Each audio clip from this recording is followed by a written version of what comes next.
Šią akimirką, kol skaitote šiuos žodžius, jūsų smegenyse vyksta 100 milijardų elektrinių impulsų per sekundę. Kiekvienas iš jų tiksliai apskaičiuotas, kiekvienas seka griežtas fizikos dėsnius. Bet štai kas keista, kai mokslininkai bando išmatuoti mažiausią galimą atstumo vienetą visatoje, jie aptinka kažką neįtikėtino. Egzistuoja riba, tikslus taškas, už kurio nebegalima eiti giliau. Fizikai tai vadina Planko ilgiu, 1 padalintas iš 10 pakeltų 35 laipsnių metro. Ir štai kas verčia sunerimti, tai atrodo tiksliai taip, kaip atrodytų pikseliai.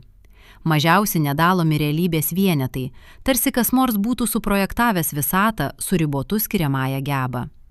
21 amžiaus pradžioje Oksfordo universiteto filosofas Nikas Bostromas paskelbė straipsnį, kuris amžiams pakeitė diskusiją apie realybės prigimtį. Jo argumentas buvo paprastas ir kartu siaubingas. Jei bet kuri civilizacija visatoje kada nors pasieks technologinį lygį, leidžiantį kurti detalizuotas sąmonės simuliacijas, tada statistiškai beveik neįmanoma, kad mes gyvename originalioje realybėje. Kodėl? Nes viena tikra civilizacija galėtų sukurti milijonus simuliacijų, o tai reiškia, kad simuliuotų sąmonių būtų milijonus kartų daugiau nei tikrų. Tikimybė, kad esame viena iš nedaugelio tikrų, mikroskopinė. Bet Bostromo argumentas buvo filosofinis. Jis negalėjo pasiūlyti jokio būdo tai patikrinti. Iki šiol.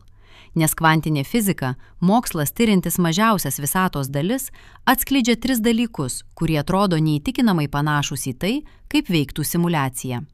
Ne metaforos, ne analogijos, tikslūs techniniai sprendimai, kuriuos naudotų bet koks programuotojas, bandantis sukurti efektyvią, patikimą virtualią realybę su sąmoningais stebėtojais. Pirmasis iš šių dalykų – erdvės ir laiko diskretumas. Antrasis – kvantinė neapibrėžtis, kuri veikia tiksliai kaip optimizavimo algoritmas. Trečiasis – kvantinė painiava, reiškinys, kurį pats Einšteinas vadino bauginančiu veikimu per atstumą ir atsisakė pripažinti, nors eksperimentai vėl ir vėl įrodo, kad jis realus. Kiekvienas iš šių reiškinių atskirai verčia suabejoti mūsų intuiciją apie realybę. Kartu jie sudaro nuoseklų paveikslą, ne įrodymą, bet rimtą mokslinį pagrindą hipotezei, kuri dar prieš 20 metų atrodė kaip gryna mokslinė fantastika. Pradėkime nuo to, kas turėtų būti neįmanoma, bet yra tikra. 1999 metais Kalifornijos universiteto Berkleyje fizikas Maksas Tegmarkas paskelbė straipsnį, kuriame pasiūlė radikalią idėją. O kas, jei erdvė nėra tolydi? Kas, jei ji sudaryta iš diskrečių, nedalomų vienetų, tarsi ekrano pikselių? Idėja atrodė beprotiška. Nuo Niutono laikų fizika rėmėsi prielaida, kad erdvę galima dalinti be galo, kad tarp bet kurių 2 taškų visada galima įterpti trečią, kad realybė yra sklandi, nepertraukiama, begalinė savo smulkmenose, bet kvantinė mechanika atskleidė kitokį paveikslą. Kai mokslininkai pradėjo tirti vis mažesnius atstumus, jie pastebėjo keistą dalyką. Ties tam tikrų mastų fizikos dėsniai pradeda byrėti. Erdvė ir laikas nebegali būti laikomi sklandžiais. Atsiranda tai, ką fizikai vadina kvantinė puta, chaotiškas virpantis lygmuo, kuriame pati erdvės ir laiko sąvoka nebeturi prasmės. Šis lygmuo pasiekiamas ties Planko ilgiu. 1 padalintas iš skaičiaus su 35 nuliais po kablelio metrų. Tai neįsivaizduojamai mažas atstumas.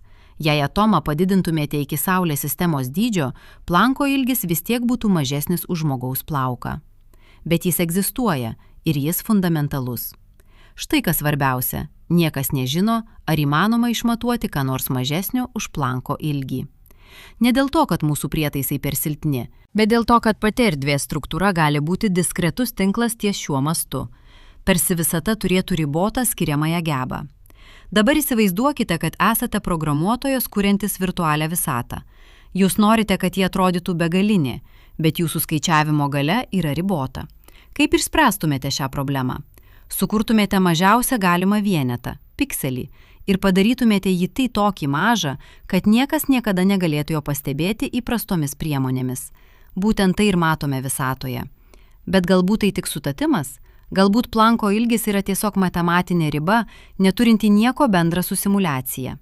Gerai, pažiūrėkime į antrąjį reiškinį, daug keistesnį ir daug sunkiau paaiškinamą be simuliacijos hipotezės.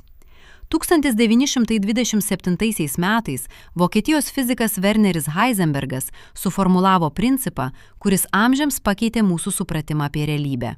Jis pavadino jį neapibrėžtumo principu, nors šis pavadinimas yra klaidinantis. Nes problema ne ta, kad mes nežinome. Problema ta, kad pati visata nežino. Principas teigia, negalima vienu metu tiksliai žinoti dalelės padėties ir jos greičio. Kuo tiksliau išmatuojate vieną, tuo labiau neapibrėžtas tampa kitas. Tai ne matavimo problema, tai fundamentali realybės savybė. Dalelė tiesiog neturi tikslios padėties ir tikslaus greičio tuo pačiu metu. Bet štai kas dar keisčiau.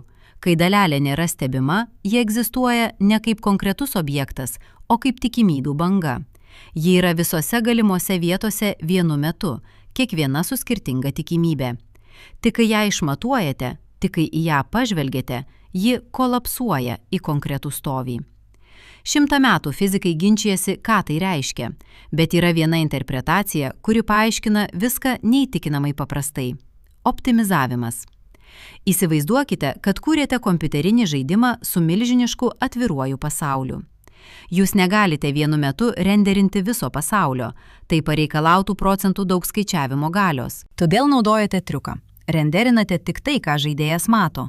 Visa kita egzistuoja kaip duomenys, potencialūs objektai, kurie taps tikri tik tada, kai žaidėjas prie jų priartės. Būtent taip veikia kvantinė mechanika. Visata nerenderina dalelės tikslios padėties, kol kas nors jos nestebi. Iki tol jie egzistuoja kaip tikimybių laukas, kaip duomenys, o ne kaip konkretus objektas. Tai tobulas optimizavimo sprendimas simuliacijai su ribota skaičiavimo galia. 1982 metais Paryžiaus universiteto fizikas Alanas Aspektas atliko eksperimentą, kuris tai patvirtino. Jis parodė, kad fotonai, šviesos dalelės, tikrai neturi apibrėžtų savybių, kol nėra išmatuojami. Tai ne filosofija, tai eksperimentinis faktas, pakartotas tūkstančius kartų laboratorijose visame pasaulyje. Bet galbūt visata tiesiog tokia keista, galbūt ji nerenderina dalykų, nes taip veikia kvantinė mechanika. Gerai, bet tada kaip paaiškinti trečiąjį reiškinį, patį keisčiausią iš visų? Įsivaizduokite dvi monetas. Jūs jas metate vienu metu, bet jos yra skirtingose žemės rutulio galuose. Viena iškrenta herbas, kita skaičius. Visada, kiekvieną kartą. Nepriklausomai nuo atstumo, nepriklausomai nuo to, kaip stipriai jas metate. Tarsi jos būtų susietos nematomų ryšių, kuris veikia akimirksniu, nepaisant erdvės. Tai skamba neįmanoma, bet būtent tai vyksta su kvantinėmis dalelėmis. Reiškinys vadinamas kvantinė painiava ir jis yra vienas labiausiai eksperimentiškai patvirtintų faktų visoje fizikoje. Štai kaip tai veikia. Sukuriate dvi daleles taip, kad jos būtų susipainojusios, jų kvantinės būsenos yra susietos. Tada jas atskiriate bet kokiu atstumu. Kai išmatuojate vienos dalelės savybę, pavyzdžiui, jos sukimosi kryptį, kita dalelė akimirksniu sužino apie tai ir priima priešingą būseną. Net jei jos yra skirtingose galaktikos galuose. Albertas Einšteinas nekentė šios idėjos. 1935 metais jis kartu su kolegomis Borisu Podolskiu ir Natanu Rozenu paskelbė straipsnį, kuriame bandė įrodyti, kad kvantinė painiava neįmanoma. Jis vadino ją bauginančių veikimų per atstumą ir teigė, kad ji prieštarauja reliatyvumo teorijai, kuri draudžia informacijai keliauti greičiau už šviesą. Bet Einšteinas klydo. 1964 metais Šiaurės Airijos fizikas Johnas Bellas suformulavo matematinį testą, kuris galėjo išspręsti ginčą. O 1982 metais Alanas Aspektas atliko eksperimentą, kuris galutinai patvirtino – kvantinė painiava reali. Dalelės tikrai yra susietos nelokaliniu ryšiu, kuris nepaiso atstumo. Nuo to laiko eksperimentas buvo pakartotas 100 kartų su vis didesniu tikslumu. 2015 metais Olandijos mokslininkai uždarė visas galimas spragas eksperimente, naudodami daleles nutolusius vienas nuo kito daugiau nei kilometrą. Rezultatas tas pats – painiava veikia, akimirksniu, nepaisant erdvės. Dabar pagalvokite apie tai iš programuotojo perspektyvos. Kaip sukurtumėte dvi susijusias entitetes virtualiam pasaulyje? Jūs neturėtumėte siųsti signalo tarp jų, tai pareikalautų laiko ir pralaidumo. Vietoj to jūs tiesiog saugotumėte jų būsenas tame pačiame atminties bloke. Kai viena pasikeičia, kita automatiškai atsinaujina, nes jos yra ta pati duomenų struktūra, tik rodoma dviejose skirtingose vietose simuliacijoje. Būtent taip atrodo kvantinė painiava. Ne kaip fizinis ryšys erdvėje, o kaip duomenų struktūra už erdvės ribų. Kaip kodo eilutė, kuri apibrėžia abi daleles vienu metu. Šiuo metu jūs tikriausiai galvojate, gerai, šie reiškiniai keisti, bet ar tai tikrai įrodo, kad gyvename simuliacijoje? Ir atsakymas yra ne, tai neįrodo. Bet štai ką tai daro. Tai pašalina pagrindinį argumentą prieš simuliacijos hipotezę. Iki šiol daugelis mokslininkų atmetė simuliacijos idėją, nes ji atrodė nereikalinga. Kodėl turėtume manyti, kad gyvename kompiuteryje, kai galime tiesiog priimti, kad visata yra tokia, kokia yra? Tai vadinamas Okamo skustuvu, principu, kuris sako, kad paprasčiausias paaiškinimas paprastai yra teisingas. Bet kvantinė mechanika pakeičia šią lygtį, nes dabar paprasčiausias paaiškinimas gali būti simuliacija. Diskretumas, optimizavimas, nelokalūs ryšiai – visi šie dalykai yra būtent tai, ko tikėtumėtės iš gerai suprojektuotos virtualios realybės.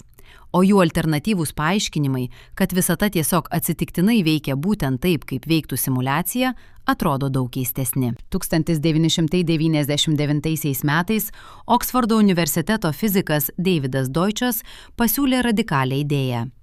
O kas jei kvantinė mechanika yra ne keista realybės savybė, o įrodymas, kad egzistuoja begalė lygiagrečių visatų? Kiekvienas kvantinis matavimas sukuria naują šakojimąsi, naują realybę. Tai vadinama daugelio pasaulių interpretacija. Bet yra ir kita interpretacija, kuri paaiškina tuos pačius faktus. O kas, jei kvantinė mechanika yra tiesiog tai, kaip atrodo simuliacijos kodas iš vidaus? Kas, jei diskretumas, neapibrėžtumas ir painiava yra ne keistos visatos savybės, o techniniai sprendimai, kuriuos priėmė kas nors, kas ją suprojektavo? Ši mintis verčia pergalvoti viską. Jei gyvename simuliacijoje, kas ją sukūrė, kodėl ir ar mes galime tai sužinoti? Bet prieš gilindamiesi į šiuos klausimus, turime suprasti vieną fundamentalų dalyką. Net jei gyvename simuliacijoje, tai nekeičia nieko iš to, kas mums svarbu. Jūsų sąmonė vis tiek reali. Jūsų patirtis vis tiek autentiška. Skausmas, kurį jaučiate, vis tiek skauda. Meilė, kurią jaučiate, vis tiek reikšminga. Simuliacijos hipotezė nėra nihilistinė. Ji nėra argumentas, kad niekas nesvarbu. Priešingai, ji yra kvietimas pergalvoti, ką reiškia tikra. Įsivaizduokite, kad esate personažas kompiuterinėme žaidime. Ar jūsų patirtis mažiau reali dėl to, kad ji vyksta kompiuteryje? Jei jūs turite sąmonę, jei galite mąstyti, jausti, priimti sprendimus, ar svarbu, iš ko pagaminta aparatinė įranga, kuri jūs palaiko? Filosofai tai vadina substrato nepriklausomybę. Idėja, kad sąmonė nepriklauso nuo specifinės medžiagos, kurioje ji vyksta. Kad ji gali egzistuoti biologinėme smegenyse, silicio lustuose ar bet kokioje kitoje sistemoje, kuri gali apdoroti informaciją pakankamai sudėtingai. Jei tai tiesa, tada simuliacijos hipotezė nėra grėsmė mūsų realybei. Ji yra tiesiog kitoks būdas suprasti, kas yra realybė. Bet tai kelia dar gilesnį klausimą. Jei mes esame simuliacijoje, ar tie, kas ją sukūrė, taip pat yra simuliacijoje? Ar egzistuoja bazinė realybė? Ar tai simuliacijos iki pat apačios? Nikas Bostromas argumentuoja, kad statistiškai beveik neįmanoma, kad egzistuotų tik vienas simuliacijos lygmuo. Jei viena civilizacija gali kurti simuliacijas, tada simuliacijose esančios civilizacijos taip pat gali kurti simuliacijas ir taip toliau, potencialiai be galo. Tai reiškia, kad net jei mes esame simuliacijoje, mes vis tiek galime būti kūrėjai. Mes vis tiek galime sukurti savo simuliacijas su sąmoningomis būtybėmis. Ir tos būtybės turės tokią pateisę į realybę, kaip ir mes. Ši mintis yra kartu bauginanti ir įkvepianti. Bauginanti, nes ji reiškia, kad mes niekada negalėsime žinoti, kiek lygių virš mūsų yra. Įkvepianti, nes ji reiškia, kad mūsų veiksmai vis tiek svarbus, Ne tik mums, bet ir tiems, kuriuos mes galime sukurti. Dabar grįžkime prie kvantinės mechanikos ir pažiūrėkime į ketvirtąjį reiškinį, kuris dar labiau sustiprina simuliacijos hipotezę – kvantinių būsenų trapumas. Kai kūrėte kvantinę sistemą laboratorijoje, pavyzdžiui, vieną elektroną, kuris yra superpozicijoje, būdamas dviejose vietose vienu metu, ji yra neįtikėtinai trapi. Mažiausia sąveika su aplinka, vienas fotono atšokimas, vienas oro molekulės susidūrimas ir superpozicija sunyksta. Elektronas kolapsuoja į vieną konkretų stovį. Fizikai tai vadina dekoherencija ir tai yra didžiausia problema kuriant kvantinį kompiuterį. Jūs turite izoliuoti sistemą nuo visos aplinkos, atvėsinti ją beveik iki absoliutaus nulio, apsaugoti nuo bet kokių virpesių. Net ir tada kvantinė būsena išlieka tik kelias mikrosekundės. Bet pagalvokite apie tai iš simuliacijos perspektyvos. Jei visata yra simuliacija, superpozicija, būsena, kai dalelė yra visose vietose vienu metu, yra neefektyvi. Ji reikalauja saugoti visas galimas būsenas atmintyje vienu metu. Tai pareikalautų eksponentiškai didėjančios skaičiavimo galios. Todėl simuliacija turėtų mechanizmą, kuris greitai kolapsuoja superpozicijas į konkretų stovį. Būtent tai ir daro dekoherencija. Ji veikia kaip automatinis optimizavimo algoritmas, kuris nuolat valo neefektyvias kvantinės būsenas ir pakeičia jas klasikinėmis, apibrėžtomis, konkrečiomis būsenomis, kurias lengviau saugoti ir skaičiuoti. 2010 metais Kalifornijos technologijos instituto mokslininkai atliko eksperimentą, kuris parodė, kad dekoherencija vyksta neįtikinamai greitai, per mažiau nei 1 trilijoninę sekundės daugelie sistemų. Tarsi visata skubėtų užfiksuoti dalykus į konkretų stovį, kai tik įmanoma.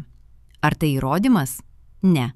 Bet tai dar vienas techninis sprendimas, kuris atrodytų visiškai logiškas simuliacijoje ir visiškai keistas fundamentalioje realybėje. Bet yra dar vienas reiškinys, kuris verčia suabejoti viskuo, ką manėme žinantys apie realybę.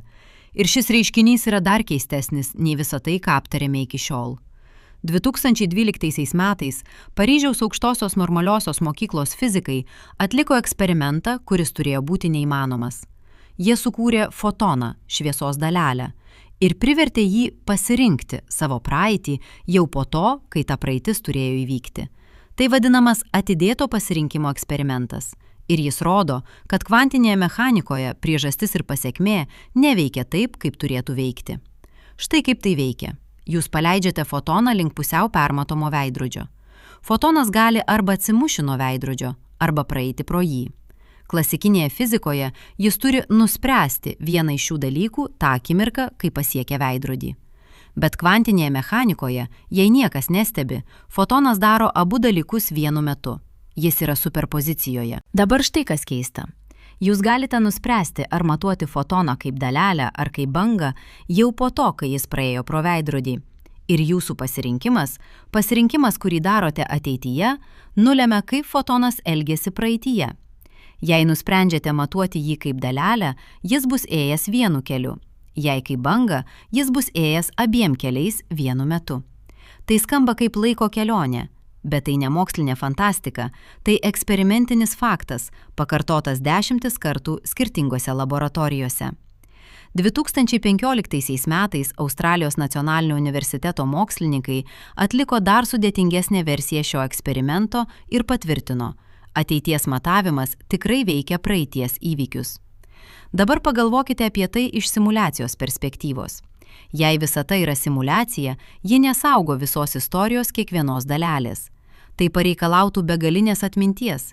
Vietoj to, ji generuoja praeitį tik tada, kai kas nors jos ieško, kai kas nors atlieka matavimą. Iki tol praeitis egzistuoja kaip tikimybių laukas, kaip neapibrėžti duomenys, kurie dar nėra užrenderinti. Būtent taip veikia kompiuteriniai žaidimai su procedūriniu generavimu. Pasaulis nesukuriamas iš anksto, jis generuojamas tik tada, kai žaidėjas prie jo priartėja. Ir jei žaidėjas niekada negrįžta į tam tikrą vietą, ta vieta gali būti ištrinta iš atminties ir sugeneruota iš naujo kitą kartą, kai ji prireiks. Visata daro tą patį su laiku. Ji negeneruoja praeities, kol kas nors jos nestebi. O kai generuoja, ji tai daro taip, kad būtų suderinta su dabartiniu matavimu. Tai tobulas optimizavimo sprendimas simuliacijai, kuri turi veikti su ribota atmintimi. Bet galbūt tai tik keistas kvantinės mechanikos bruožas, galbūt tai neturi nieko bendra su simuliacija. Gerai, tada pažiūrėkime į 5. reiškinį, kuris sujungia viską, ką aptarėme iki šiol, į vieną nuoseklų paveikslą. 1996 metais Oksfordo universiteto fizikas Davidas Deutsches ir jo kolega Michaelas Lockwood'as pasiūlė radikalią idėją. O kas jei kvantinė mechanika nėra keista, nes jie aprašo keistą realybę, o keista, nes jie aprašo skaičiavimą? Jie pastebėjo, kad kvantinis kompiuteris, hipotetinė mašina, kuri naudoja kvantinę savybę skaičiavimams, gali išspręsti tam tikras problemas eksponentiškai greičiau nei bet koks klasikinis kompiuteris. Kaip? Naudodama superpoziciją. Kvantinis kompiuteris gali būti visose galimose būsenose vienu metu ir išbandyti visus galimus atsakymus lygiagrečiai. Bet štai kas keista. Kai mokslininkai apskaičiuoja, kiek skaičiavimo galios reikėtų kvantiniam kompiuteriui išspręsti tam tikrą problemą, jie gauna skaičių, kuris yra didesnis nei visų atomų skaičius matomoje visatoje. Persikvantinis kompiuteris naudotų skaičiavimo išteklius, kurių neegzistuoja mūsų visatoje. Deutsches tai vadina šešėlinėmis dalelėmis. Dalelėmis, kurios egzistuoja lygiagrečiose visatose ir atlieka skaičiavimus kartu su dalelėmis mūsų visatoje. Tai yra daugelio pasaulio interpretacijos pagrindas. Idėja, kad kiekvienas kvantinis įvykis sukuria naują šakojimąsi, naują realybę. Bet yra ir paprastesnis paaiškinimas. O kas, jei kvantinė mechanika veikia taip, nes ji yra skaičiavimas? Kas, jei visata yra kvantinis kompiuteris, kuris simuliuoja save patį? Kas, jei diskretumas, optimizavimas, nelokalūs ryšiai ir atidėtas pasirinkimas yra nekeistos realybės savybės, o būtent tai, ko tikėtumėtės iš kvantinio skaičiavimo proceso. 2007 metais Masačusetso technologijos instituto fizikas Sejas Lloydas apskaičiavo, kiek skaičiavimo operacijų visata atliko nuo didžiojo sprogimo. Atsakymas – 1 padalintas iš 10 pakeltų 1/120 laipsnių operacijų. Tai neįsivaizduojamai didelis skaičius, bet jis yra baigtinis. Visata atliko baigtinį skaičių skaičiavimų. Tai reiškia, kad visata turi informacijos apdorojimo ribą. Ji negali saugoti begalinės informacijos. Ji negali atlikti begalinių skaičiavimų. Ji turi optimizuoti. Ir būtent tai mes matome kvantinėje mechanikoje – optimizavimo strategijas, kurios leidžia visatai veikti su ribota skaičiavimo galia. Dabar pažiūrėkime į 6. reiškinį, kuris tiesiogiai susieja kvantinę mechaniką su informacija. Ir šis reiškinys yra vienas labiausiai eksperimentiškai patvirtintų faktų visoje fizikoje. 1992 metais Izraelio Weizmano instituto mokslininkai atliko eksperimentą, kuris parodė kažką neįtikėtino. Kuo atidžiau stebite kvantinę sistemą, tuo lėčiau ji keičiasi. Tai vadinamas kvantinis Zenono efektas ir jis rodo, kad pats stebėjimo aktas, nematavimo prietaisas, o pats informacijos gavimo faktas keičia fizinę realybę. Štai kaip tai veikia. Paimkite radioaktyvų atomą, kuris turi tam tikrą tikimybę suirti per tam tikrą laiką. Klasikinėje fizikoje, jei stebite atomą ar ne, tai neturi įtakos, jis suyra pagal savo vidinį laikrodį. Bet kvantinėje mechanikoje, jei nuolat žiūrite į atomą, jei nuolat matuojate, ar jis dar nesuyro, jis beveik niekada nesuyra. Stebėjimas jį užšaldo. Tai skamba absurdiškai, bet tai buvo eksperimentiškai patvirtinta 100 kartų. 2018 metais Kornelo universiteto mokslininkai parodė, kad efektas veikia net su sudėtingomis molekulėmis. Kuo dažniau matuojate sistemą, tuo lėčiau ji evoliucionuoja. Dabar pagalvokite apie tai iš simuliacijos perspektyvos. Jei visata yra simuliacija, kiekvienas matavimas reikalauja skaičiavimo galios. Kiekvienas stebėjimas reikalauja atnaujinti būseną, patikrinti suderinamumą, užtikrinti, kad viskas veikia pagal taisykles. Todėl simuliacija turi mechanizmą, kuris sulėtina procesus, kai jie yra intensyviai stebimi. Tai sumažina skaičiavimo naštą. Būtent tai ir daro kvantinis Zenono efektas. Jis veikia kaip automatinis našumo valdymo įrankis, kuris sumažina sistemos evoliucijos greitį, kai jie yra po intensyvių stebėjimų. Tai būtų visiškai logiškas sprendimas simuliacijai, bet tai yra visiškai keista fundamentaliai realybei. Šiuo metu jūs tikriausiai galvojate, gerai, šie reiškiniai tikrai keisti, bet ar yra kokių nors tiesioginių įrodymų, kad gyvename simuliacijoje? Ar yra kažkas, ką galėtume išmatuoti, kas galutinai išspręstų klausimą? Atsakymas yra galbūt. Ir čia prasideda tikrai įdomus dalykai. 2012 metais Vašingtono universiteto Sietlo fizikas Martinas Savage'as pasiūlė būdą, kaip patikrinti simuliacijos hipotezę. Jo idėja buvo paprasta. Jei erdvė yra diskretus tinklas, jei ji sudaryta iš planko ilgio dydžio pikselių, tada turėtų egzistuoti subtilūs nukrypimai nuo standartinės fizikos labai aukštose energijose. Įsivaizduokite kompiuterinį ekraną.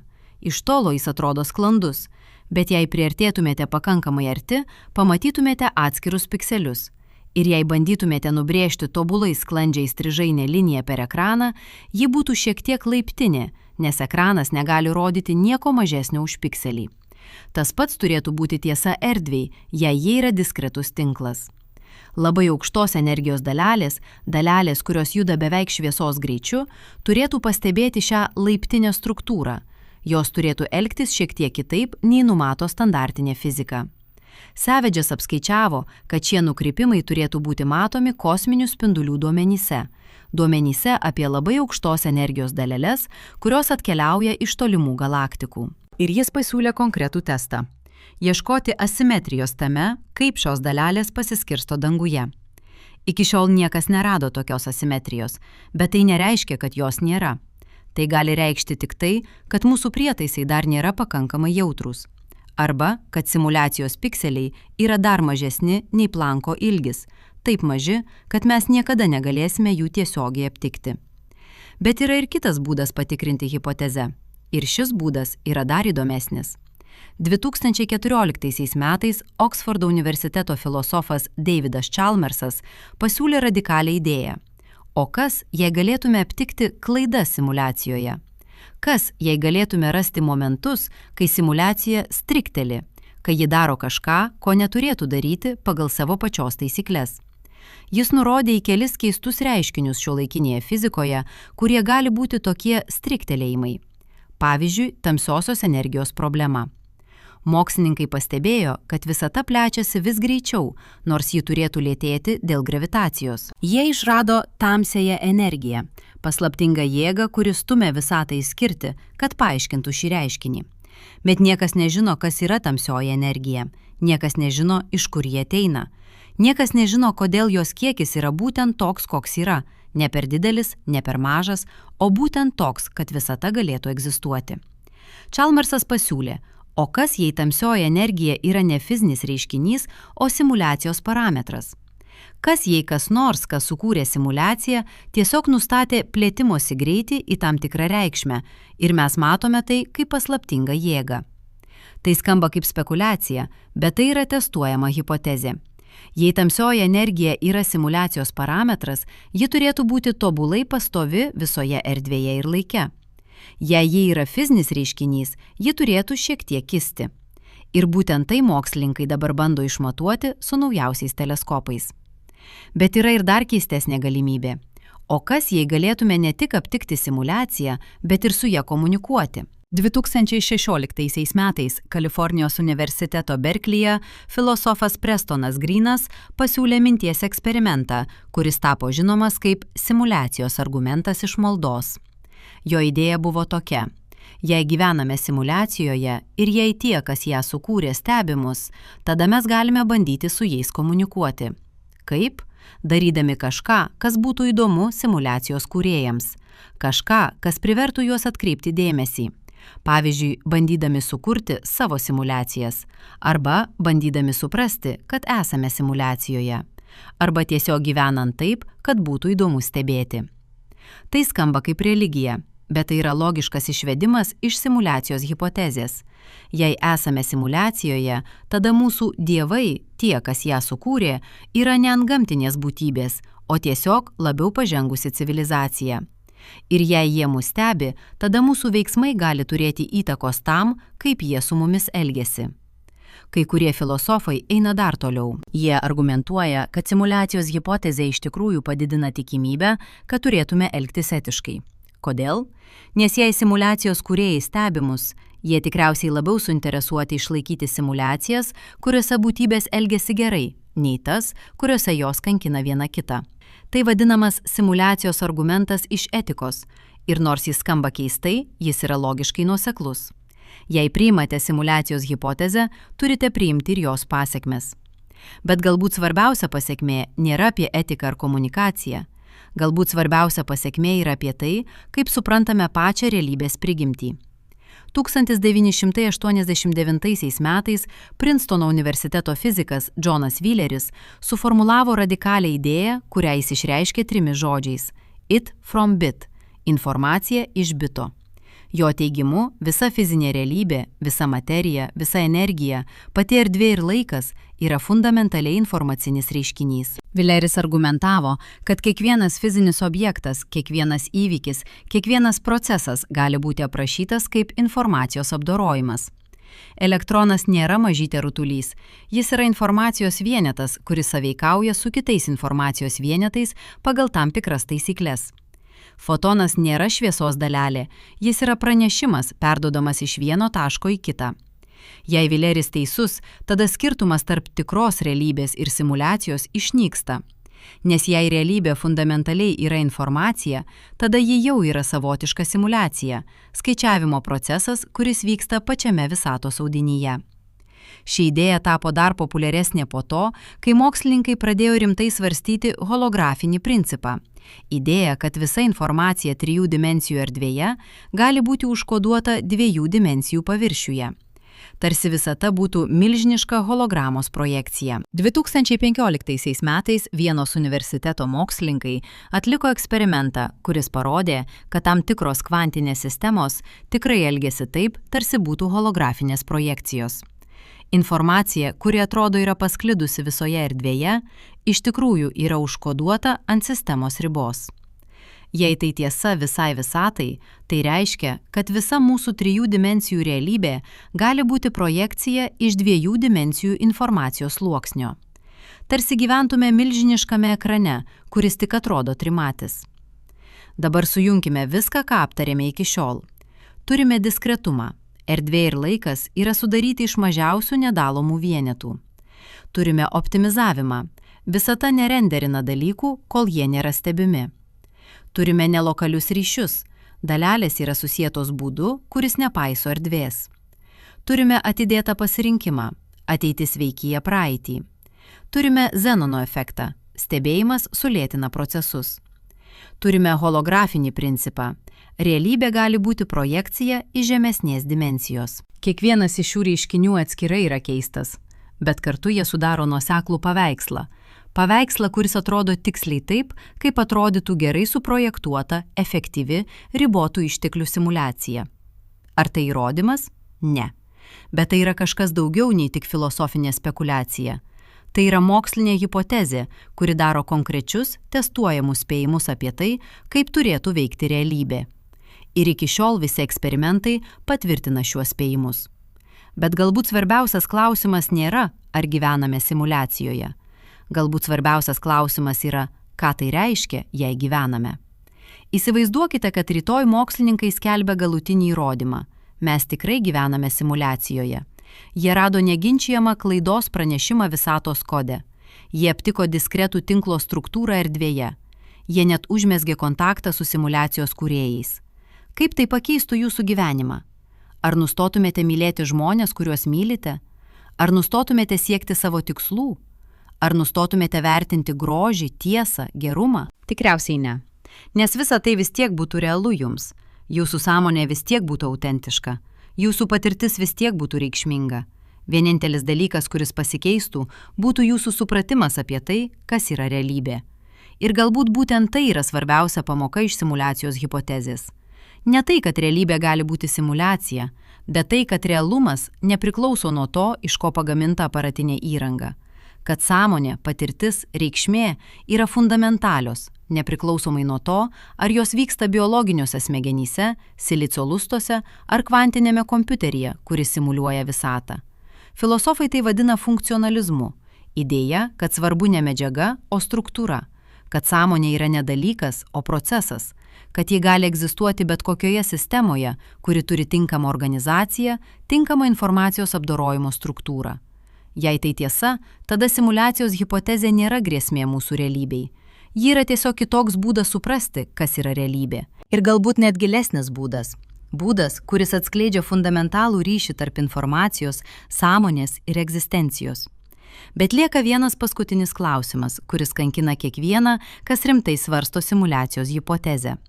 Jei mes esame simuliacijoje, ar turime laisvą valią? Tai yra seniausias filosofijos klausimas naujoje formoje. Jei viskas, ką darome, yra iš anksto nustatyta simuliacijos kodu, ar mes tikrai priimame sprendimus?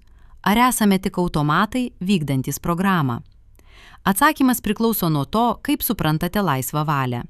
Jei manote, kad laisva valia reiškia gebėjimą veikti visiškai nepriklausomai nuo bet kokių priežasčių, gebėjimą būti pirmuoju judintoju savo veiksmų grandinėje, tada simuliacija tikrai kelia problemą. Nes simuliacijoje viskas turi priežastį, viskas seka iš ankstesnių būsenų. Bet daugelis filosofų argumentuoja, kad tai yra klaidingas laisvos valios supratimas, kad laisva valia nereikalauja būti nepriklausomam nuo priežasčių, kad ji reikalauja tik būti tam tikro tipo priežastimi. Priežastimi, kuri apima samprotavimą, vertinimą, sąmoningą pasirinkimą. Iš šios perspektyvos simuliacija neužkerta kelio laisvai valiai. Priešingai, ji gali net ją sustiprinti.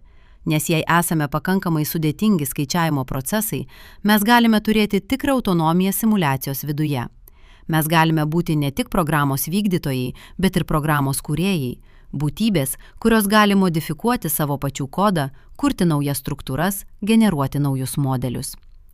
2020 metais New Yorko universiteto filosofas Davidas Chalmersas paskelbė straipsnį, kuriame argumentavo, kad simuliacijoje esančios būtybės gali turėti net didesnę laisvę nei būtybės fundamentalioje realybėje.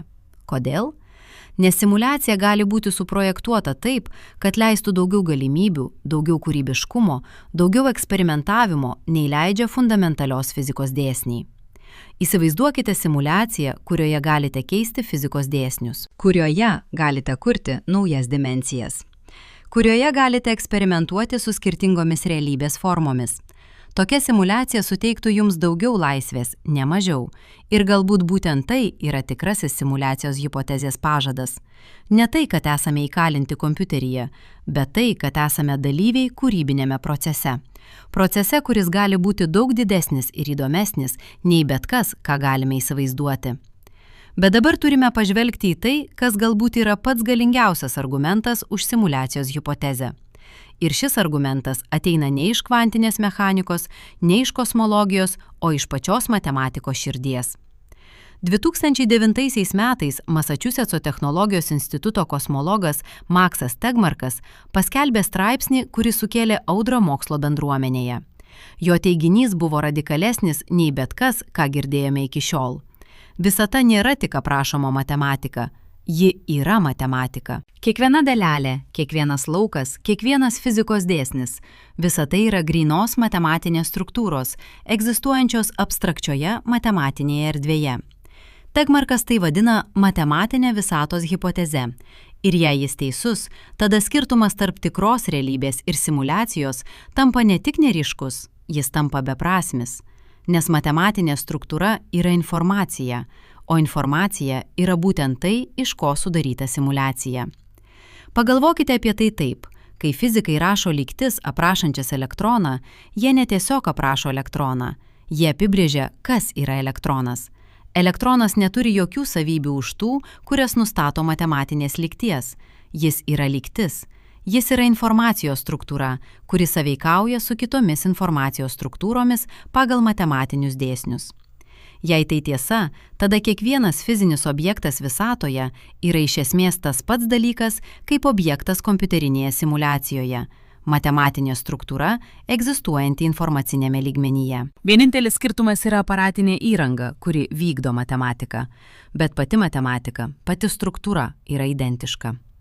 2015 metais Oksfordo universiteto matematikas Rodžeris Penrouzas nuėjo dar toliau. Jis argumentavo, kad matematinės tiesos egzistuoja nepriklausomai nuo fizinės realybės, kad jos yra atrastos, o ne išrastos, kad jos egzistuoja amžinai ir būtinai, net jei ne viena visata niekada neegzistuotų. Bet jei matematinės struktūros egzistuoja nepriklausomai ir jei fizinė realybė yra matematinė struktūra, tada kyla neišvengiamas klausimas. Kiek matematinių struktūrų egzistuoja kaip fizinės realybės? Ar tik viena, mūsų visata? Ar visos įmanomos matematinės struktūros? Tegmarkas argumentuoja už antrąjį variantą. Jis teigia, kad kiekviena nuosekli matematinė struktūra egzistuoja kaip fizinė realybė kažkur matematinėje erdvėje. Kad yra begalė visatų, kiekviena su skirtingais fizikos dėsniais, skirtingomis konstantomis, skirtingomis dimensijomis, kiekviena atitinkanti skirtingą matematinę struktūrą. Ir štai kur tai tampa tikrai bauginančia. Jei visos matematinės struktūros egzistuoja, tada simuliacijos taip pat egzistuoja. Nes simuliacija yra tik matematinė struktūra, algoritmas vykdomas aparatinėje įrangoje.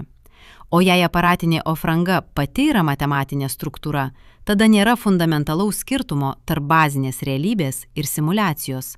Abi yra vienodai realios arba vienodai nerealios, priklausomai nuo jūsų perspektyvos. Bet galbūt pats galingiausias įrodymas ateina ne iš teorijos, o iš eksperimento. Ir šis eksperimentas buvo atliktas ne fizikų, o pačios gamtos – 13 milijardų 800 milijonų metų. Kalbame apie smegenis. Jūsų smegenis. Šią akimirką, kol skaitote šiuos žodžius, jūsų smegenyse vyksta 100 milijardų neuronų, kurie keičiasi signalais vienas su kitu. Kiekvienas neuronas gali būti sujungtas su 10 000 kitų neuronų. Tai reiškia, kad jūsų smegenyse yra apie 100 trilijonų sinapsių, ryšių taškų, kuriuose informacija perduodama iš vieno neurono į kitą. Dabar štai kas neįtikėtina. Mokslininkai apskaičiavo, kad žmogaus smegenys atlieka maždaug 1 padalintą iš 10 pakeltų 16 laipsnių operacijų per sekundę. Tai neįsivaizduojamai didelis skaičius, bet jis yra baigtinis ir jis yra daug mažesnis nei skaičius operacijų, kurias gali atlikti šiuolaikinis superkompiuteris.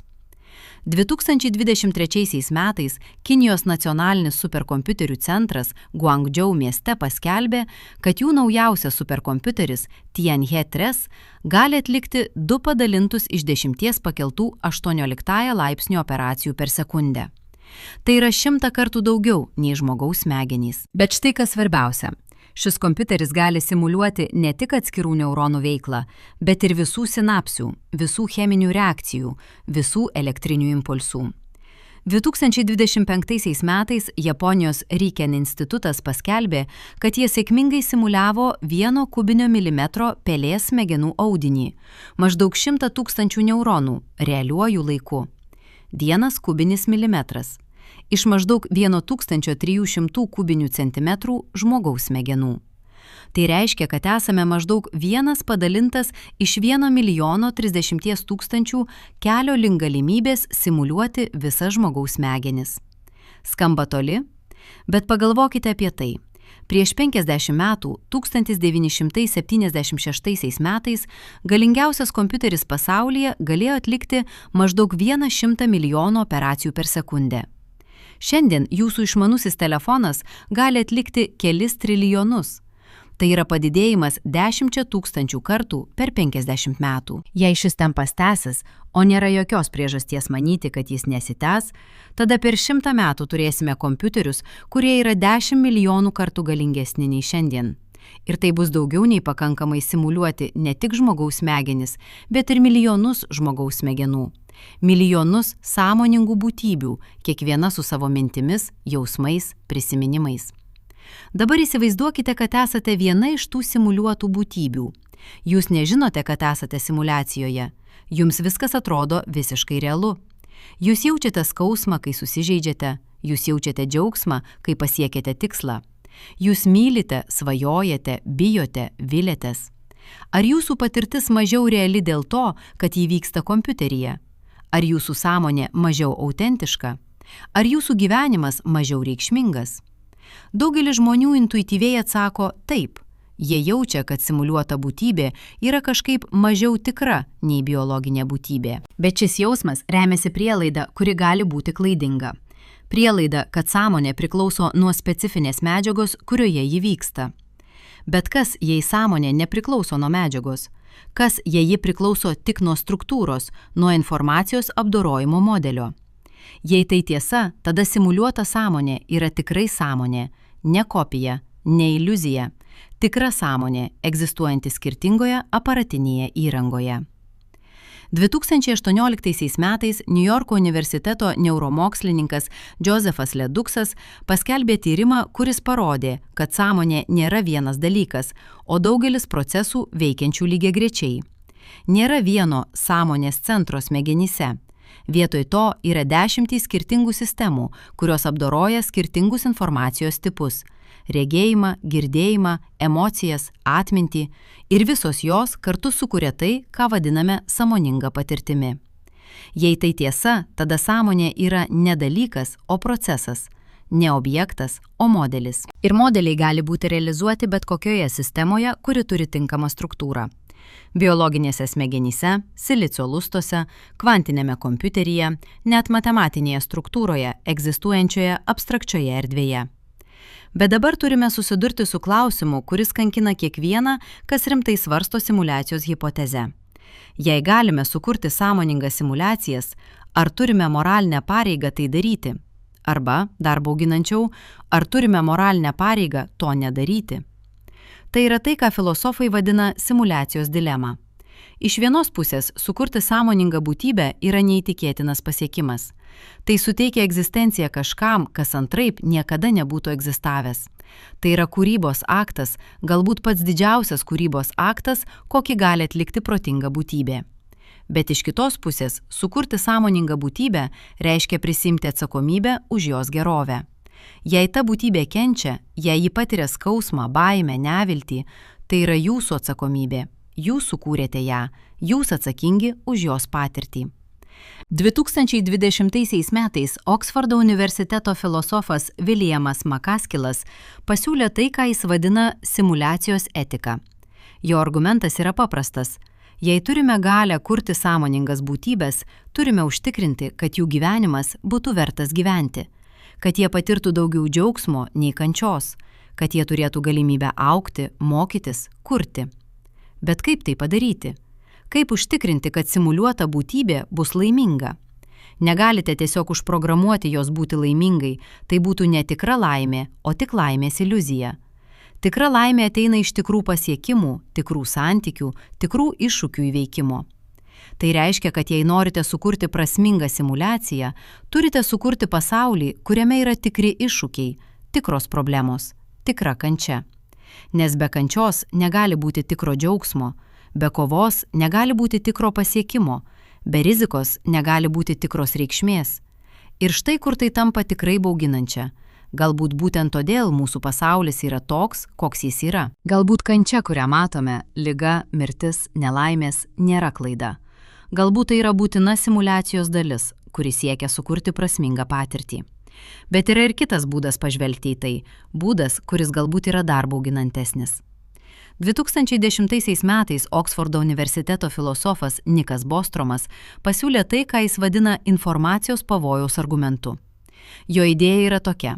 Jei gyvename simuliacijoje, yra tam tikros žinios, kurias mes neturėtume sužinoti. Žinios, kurios galėtų sugriauti simuliaciją arba priversti jos kūrėjus ją išjungti. Pavyzdžiui, kas nutiktų, jei surastume būdą išlaužti simuliacijos kodą? Kas nutiktų, jei galėtume modifikuoti fizikos dėsnius? Kas nutiktų, jei galėtume sukurti savo simuliacijas simuliacijos viduje ir tos simuliacijos sukurtų savo simuliacijas ir taip toliau, eksponentiškai naudojant simuliacijos išteklius. Simuliacijos kūrėjai tikriausiai nenorėtų, kad tai vyktų. Todėl jie gali būti suprojektavę simuliaciją taip, kad tam tikros žinios būtų nepasiekiamos.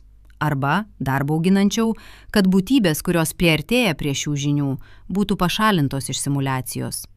Tai skamba kaip paranojiška fantazija, bet tai yra logiškas išvedimas iš simuliacijos hipotezės. Jei esame simuliacijoje, turime priimti galimybę, kad yra ribos tam, ką galime sužinoti. Ne dėl to, kad visata yra paslaptinga, o dėl to, kad simuliacijos kūrėjai nenori, kad mes žinotume per daug. Kai kurie filosofai eina dar toliau. Jie argumentuoja, kad pats faktas, jog mes diskutuojame apie simuliacijos hipotezę, gali būti pavojingas, kad mes galbūt priartėjame prie žinių, kurias neturėtume turėti, kad mes galbūt keliame riziką savo ir visai mūsų realybei. Bet kiti argumentuoja priešingai. Jie teigia, kad simuliacijos kūrėjai tikriausiai nori, kad mes suvoktume, jog esame simuliacijoje, kad tai yra dalis eksperimento, kad jie stebi, kaip reaguosime, kai sužinosime tiesą. Ir tai mus atveda prie paskutinio, galbūt svarbiausio klausimo. Jei gyvename simuliacijoje, kokia yra simuliacijos paskirtis? Yra kelios galimybės. Pirmoji, mes esame mokslinis eksperimentas. Pažengusi civilizacija nori suprasti, kaip vystosi gyvybė, kaip atsiranda sąmonė, kaip civilizacijos elgiasi skirtingomis sąlygomis. Jie sukūrė milijonus simuliacijų su skirtingais parametrais ir stebi, kas nutinka. Jei tai tiesa, tada mūsų veiksmai yra duomenys. Kiekvienas mūsų sprendimas, kiekvienas mūsų pasiekimas, kiekviena mūsų klaida yra informacija, kuri padeda simuliacijos kūrėjams suprasti kažką svarbaus. Galbūt jie bando išspręsti problemą savo pačių civilizacijoje, galbūt jie bando nuspėti savo pačių ateitį, galbūt jie tiesiog smalsūs. Antroji galimybė – mes esame pramoga. Pažengusi civilizacija sukūrė mus kaip savotišką realybės šou. Jie stebi mūsų gyvenimus, mūsų dramas, mūsų konfliktus. Galbūt mes esame jiems tai, kas jiems yra televizijos serialai ar kompiuteriniai žaidimai. Jei tai tiesa, tada mūsų gyvenimas turi būti įdomus. Mes turime sukurti įtampą, dramą, netikėtus posūkius. Nuobodžios simuliacijos tikriausiai būtų išjungtos, tik įdomios išliktų. Trečioji galimybė – mes esame atsarginė kopija. Pažengusi civilizacija žino, kad jų pačių realybė gali būti sunaikinta – kosminio katastrofa, technologinė nelaimė, egzistencinė rizika. Todėl jie sukūrė milijonus simuliacijų kaip atsarginės kopijas, būdą išsaugoti savo kultūrą, savo istoriją, savo sąmonę, net jei jų fizinė realybė išnyks. Jei tai tiesa, tada mes esame ne tik stebėtojai, bet ir dalyviai didžiuliame išlikimo projekte. Mūsų egzistencija užtikrina, kad kažkas išliks, net jei visa kita žlugs. Ketvirtoji galimybė – mes esame mokymo įrankis. Pažengusi civilizacija naudoja simuliacijas, kad mokytų savo jaunimą apie istoriją, etiką, sprendimų priėmimą. Kiekviena simuliacija yra pamoka, būdas patikti, kaip jaučiasi būti skirtingose situacijose, kaip elgtis skirtingų moralinių dilemų akivaizdoje. Jei tai tiesa, tada mūsų gyvenimas yra pamoka kam nors kitam. Mūsų kančia, mūsų džiaugsmas, mūsų pasirinkimai – visa tai yra mokomoji medžiaga, padedanti kam nors kitam tapti geresniu, išmintingesniu, užjaučiantesniu. Bet galbūt yra ir penktoji galimybė. Galimybė, kuri yra kartu bauginantesnė ir įkvepiančiau už visas kitas.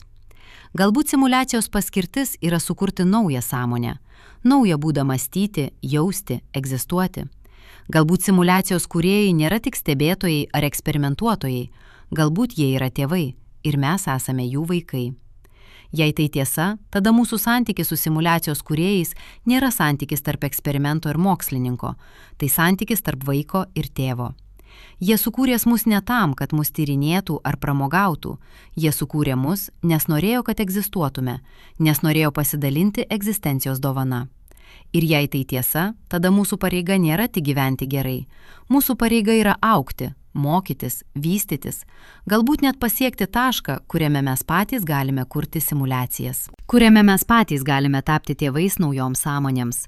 Tai yra tai, ką kai kurie filosofai vadina simuliacijos transcendencija. Idėja, kad simuliacijos tikslas yra ne įkalinti mus, o išlaisvinti. Kad ji yra ne kalėjimas, o mokykla. Kad ji yra ne pabaiga, o pradžia. 2026 šiais metais, Ženevos Europos branduolinių tyrimų organizacija paskelbė, kad jie aptiko keistą anomaliją Didžiojo hadronų greitintuvo duomenyse. Kai jie sudaužė protono ir antiprotono poras prie beveik šviesos greičio, jie pastebėjo mažytį, beveik nepastebimą nukrypimą nuo to, ką numato standartinis modelis. Nukrypimas buvo toks mažas, kad jie iš pradžių manė, jog tai matavimo klaida. Bet kai pakartojo eksperimentą 100 kartų, nukrypimas išliko. Visada tas pats, visada toje pačioje vietoje. Tarsi būtų kažkokia riba, taškas, už kurio fizikos dėsniai šiek tiek pasikeičia. Jie dar nežino, ką tai reiškia. Galbūt tai nauja dalelė, galbūt tai nauja jėga, galbūt tai kažkas visiškai netikėto. Arba galbūt, tik galbūt, tai yra būtent tai, ko ieškojo Martinas Savage'as prieš 14 metų. Galbūt tai yra pikselis. Galbūt tai yra riba, už kurios simuliacija nebegali eiti. Galbūt tai yra pirmasis tikras įrodymas, kad gyvename simuliacijoje. Arba galbūt ne. Galbūt tai tik dar vienas keistas kvantinės mechanikos reiškinys, kuris turi visiškai normalų paaiškinimą. Galbūt mes niekada nesužinosime tikrai. Bet štai kas svarbu. Net jei niekada nesužinosime, ar gyvename simuliacijoje, pats klausimas jau pakeitė mus. Jis privertė mus pergalvoti, kas yra realybė, kas yra sąmonė, kas yra reikšmė. Jis privertė mus suprasti, kad tikrumas nepriklauso nuo medžiagos, o nuo struktūros, kad patirtis yra reali, nepriklausomai nuo to, kokia aparatinė įranga ją palaiko. Ir galbūt būtent tai yra svarbiausia pamoka. Ne tai, ar esame simuliacijoje, bet tai, kad net jei esame, tai nekeičia nieko iš to, kas tikrai svarbu.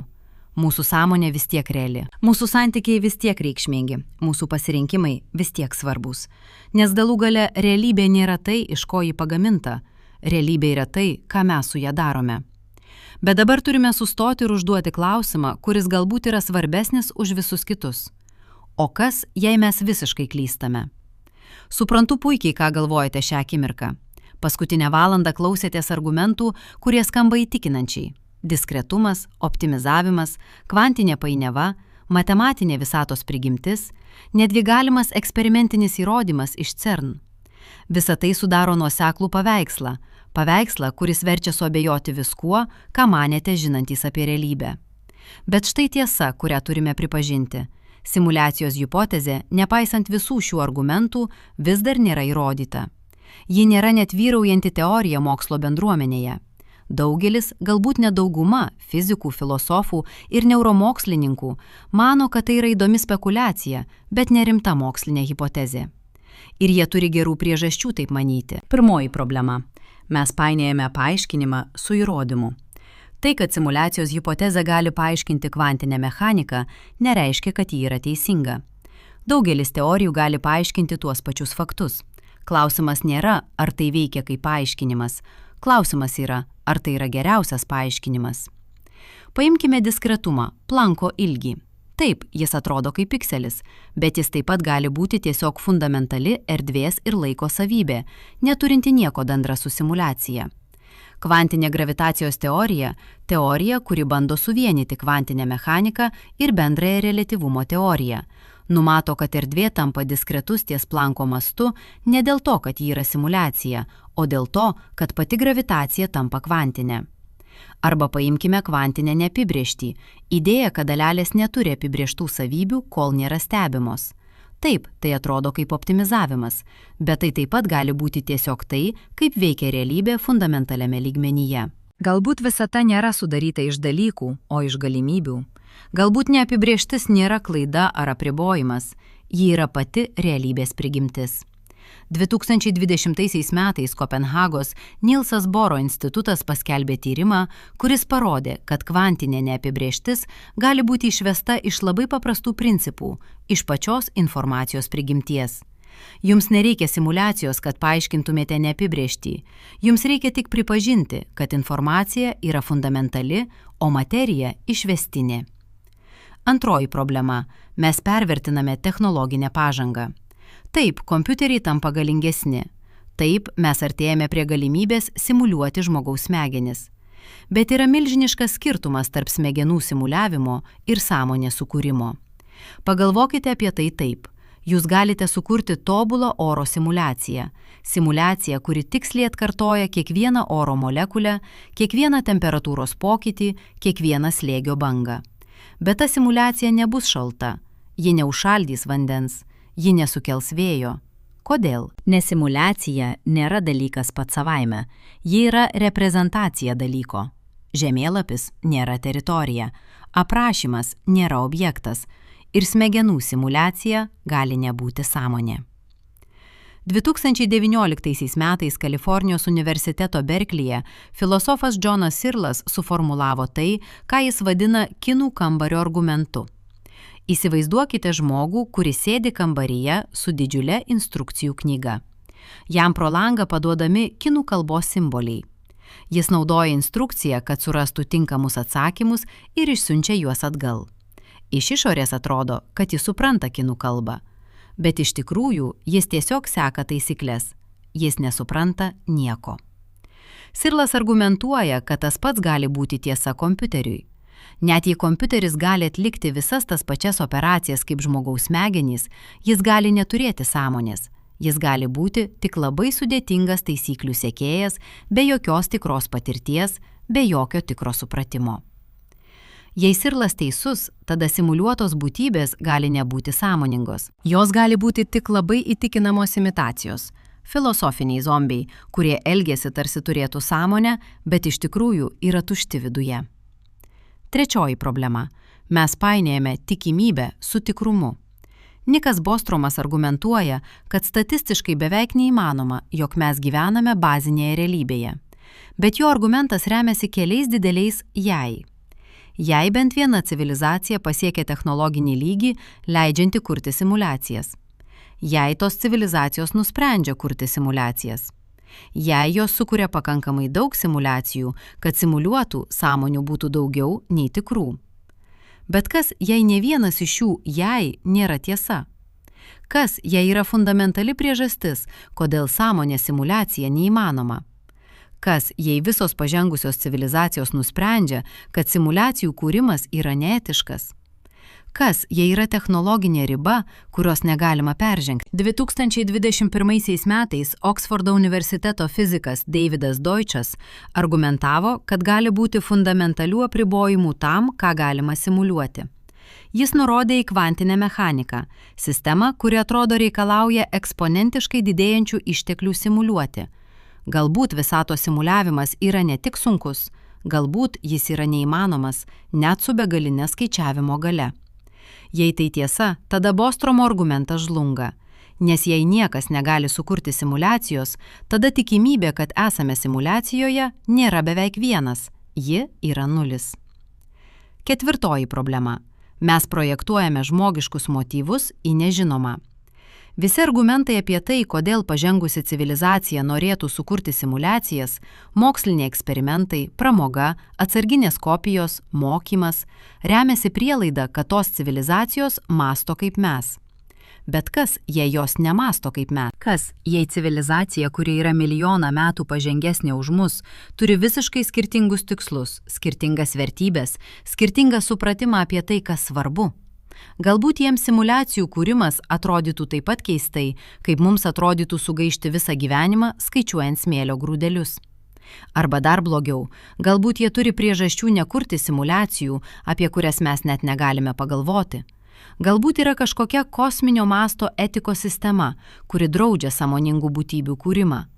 Galbūt yra pavojus, apie kurį mes nežinome, pavojus, kuris tampa realus, kai sukuriate per daug simuliacijų. Penktoji problema ir galbūt svarbiausia, mes negalime patikrinti hipotezės. Tai yra fundamentali mokslo metodo problema. Gera mokslinė teorija turi daryti spėjimus, kuriuos galima patikrinti. Ji turi pasakyti, jei aš teisus, jūs pamatysite X, jei klysiu, jūs pamatysite Y. Bet simuliacijos hipotezė to nedaro. Kiekvienas įmanomas stebėjimas gali būti suderintas su simuliacijos hipoteze. Matote diskretumą? Tai pikseliai. Nematote diskretumo. Simuliacija turi labai aukštą skiriamąją gebą. Matote keistą anomaliją? Tai simuliacijos klaida. Nematote anomalijos. Simuliacija veikia tobulai. Tai yra tai, ką filosofai vadina neįrodoma teorija. Teorija, kuri gali paaiškinti viską, bet dėl to nieko nepaaiškina.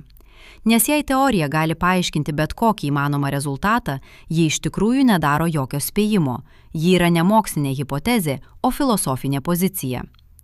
2023 metais Londono ekonomikos mokyklos filosofas Jonas Wakefieldas argumentavo, kad simuliacijos hipotezė yra šiuolaikinė skepticizmo forma, neskirtinga nuo Dekarto blogio genijaus ar smegenų indės scenarijaus.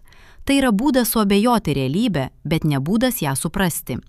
Ir vis dėlto kažkas lieka. Nes net jei visi šie argumentai prieš simuliacijos hipotezę yra teisingi, net jei mes niekada negalėsime jos įrodyti, net jei ji yra neįrodoma, net jei ji remiasi klaidingomis prielaidomis, ji vis tiek pakeitė kažką fundamentalaus mūsų mąstyme.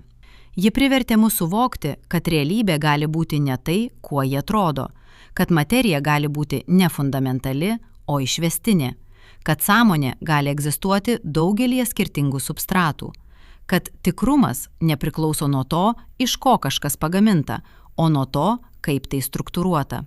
Ir galbūt būtent tai yra tikroji simuliacijos hipotezės vertė. Ne kaip atsakymas, o kaip klausimas. Ne kaip teorija, o kaip minties eksperimentas. Ne kaip tiesa, o kaip veidrodis, kuris atspindi mūsų pačių prielaidas apie realybę. Ne štai ko mes iš tikrųjų bijome, kai kalbame apie simuliacijos hipotezę. Mes bijome, kad mūsų gyvenimas neturi reikšmės, kad esame tik duomenys, kad mūsų pasirinkimai iš anksto nustatyti, kad kas nors kitas kontroliuoja mus. Bet ši baimė remiasi klaidingu supratimu apie tai, ką reiškia būti simuliacijoje. Įsivaizduokite, kad rytoj sužinote neginčiamą tiesą. Jūs esate simuliacijoje. Kiekvienas atomas jūsų kūne yra skaičiavimas. Kiekviena jūsų mintis yra algoritmas. Visa jūsų realybė yra programa, veikianti kažkokioje nepaprastai pažangioje aparatinėje įrangoje. Ar tai pakeistų faktą, kad jūs mylite žmones, kuriuos mylite? Ar tai pakeistų faktą, kad jūs jaučiate skausmą, kai susižeidžiate?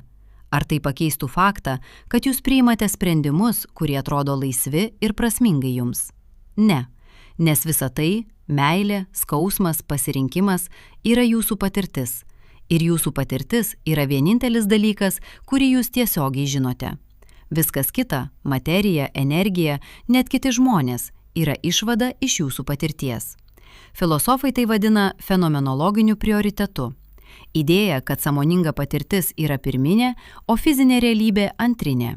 Kad jūs nežinote pasaulio tiesiogiai, jūs žinote tik savo patirtį apie pasaulį. Ir ta patirtis yra reali, nepriklausomai nuo to, kas ją sukuria.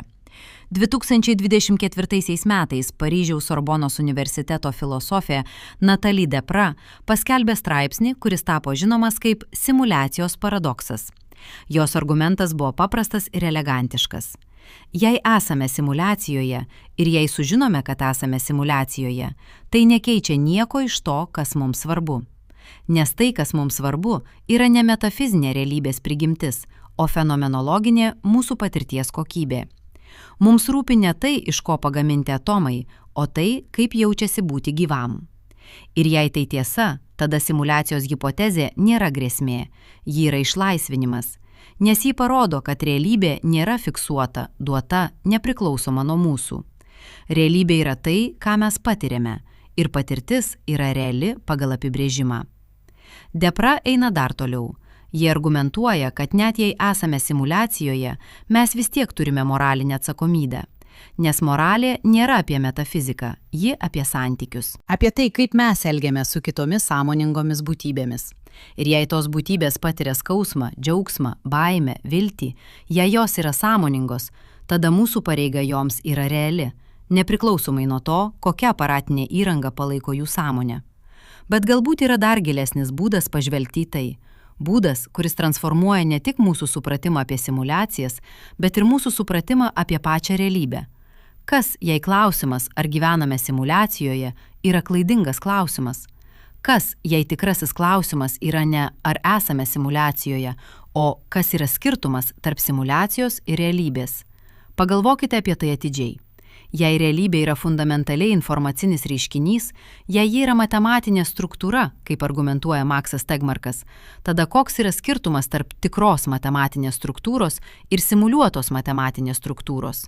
Abi yra informacija, abi seka matematinius dėsnius, abi gali palaikyti sąmonę. Vienintelis skirtumas yra aparatinė įranga, fizinė sistema, kuri vykdo matematiką.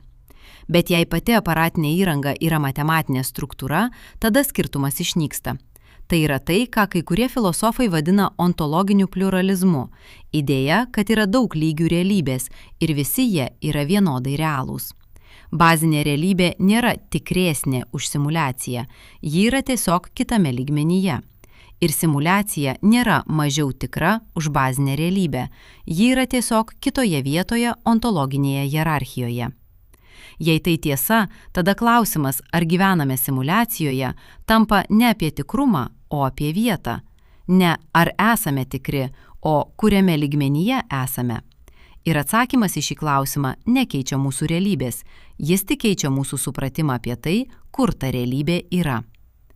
2025 metais Tokijo universiteto fizikas Yasunori Nomura pasiūlė radikalią idėją, kuri sujungia kvantinę mechaniką, simuliacijos hipotezę ir sąmonę į vieną nuoseklų paveikslą. Jo argumentas yra toks. Kvantinė mechanika rodo, kad realybė nėra objektyvi, ji priklauso nuo stebėtojo. Skirtingi stebėtojai mato skirtingas realybės ir visos jos yra vienodai tikros. Tai yra tai, ką fizikai vadina stebėtojo priklausomybė. Bet jei realybė priklauso nuo stebėtojo, tada kiekviena sąmonė iš esmės gyvena savo pačios simuliacijoje, kurią sukuria jos pačios stebėjimo aktas. Jūsų realybė yra neobjektyvi tiesa ten, o subjektyvi konstrukcija čia. Konstrukcija, kurią jūsų smegenys nuolat kuria iš jutimų duomenų, atminties, lūkesčių. Neuromokslininkai tai žino jau seniai. Jūsų smegenys negauna vaizdo iš akių, jos gauna elektrinius impulsus, neapdorotus duomenis, kurie neturi jokios prasmės patys savaime.